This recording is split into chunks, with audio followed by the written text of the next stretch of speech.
Good morning. It is what time? 9:47 a.m. on Saturday, June 22nd, 2019. I'm Christiana Ellis, and I just got up. This is 5 more minutes. So last night I watched a horror movie called Hereditary. This is a movie that I had certainly heard a lot about, but I had not watched before last night. This review is not really going to be scary or contain major spoilers for the movie if you haven't watched it yet. But I'll definitely say Hereditary is absolutely a movie that if you are into horror, I can recommend. If you are not, it is not one of those horror movies that you really should see, even if you don't usually like horror. No. But if you're looking for a horror movie because you like horror movies, then yes, I think it's pretty good. The initial premise is that we have a family that has just lost the matriarch. We have Toni Collette is the mother of a family, and her mother has just succumbed to cancer. She's married. Toni Collette's character is married. She has her husband and a husband and then one son and one daughter also in the house.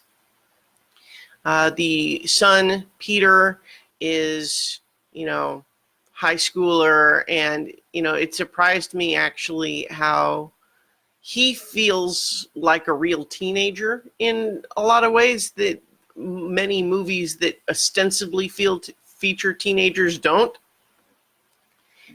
Just in the sense of their behavior is always just a little bit out of phase with everybody else's. And, that's just part of the natural development of the teenage brain. And then the daughter, Charlie, is clearly, there's something unusual about her, just even from the moment we meet her. I'm not sure if there's like a specific name for, like, if there's any specific condition she's meant to have or something like that, but she's clearly, her features are a little bit unusual, and her behavior is certainly unusual. She tends to, sketch things at inappropriate times and builds weird little doll things out of surprising pieces.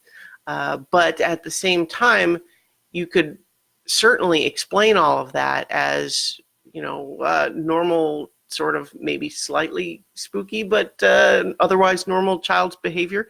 After all, Toni Collette's character, the mother of this family, her occupation apparently is as an artist who builds these elaborate, detailed doll houses and miniature dioramas and that sort of thing.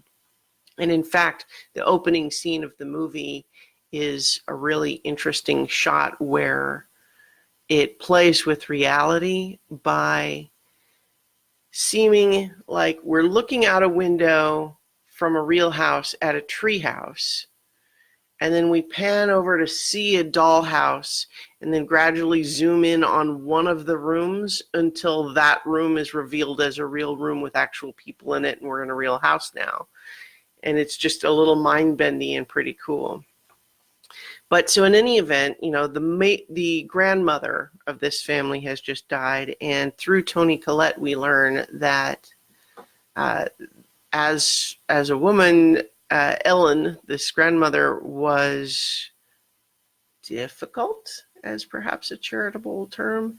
We learn that there is perhaps mental illness involved, that there's definitely complicated feelings involved, but we've got a family that is struck with grief and dealing with it, and maybe don't necessarily have as good a coping skills as might be desired for that sort of thing. But then creepy things start to happen, and I'm not going to spoil anything, as I mentioned before.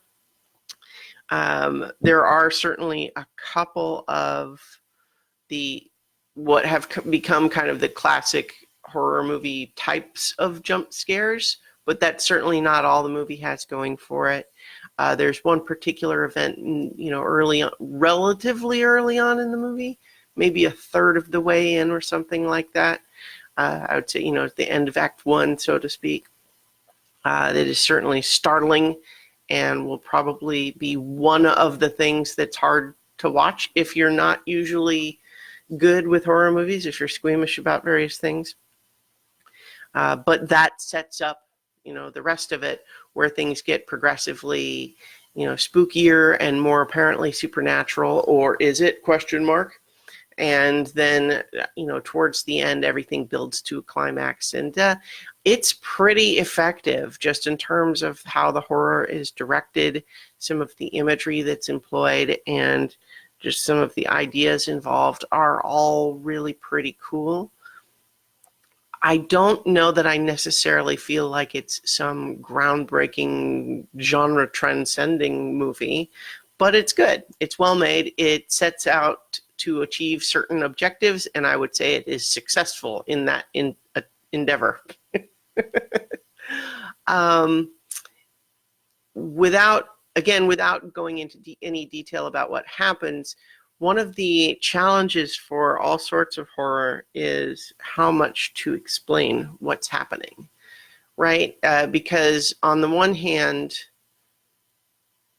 the unknown is scary. And so not understanding what's happening can make it scarier. But the risk there is that for a story to feel satisfying, usually we feel like we have to understand what happened.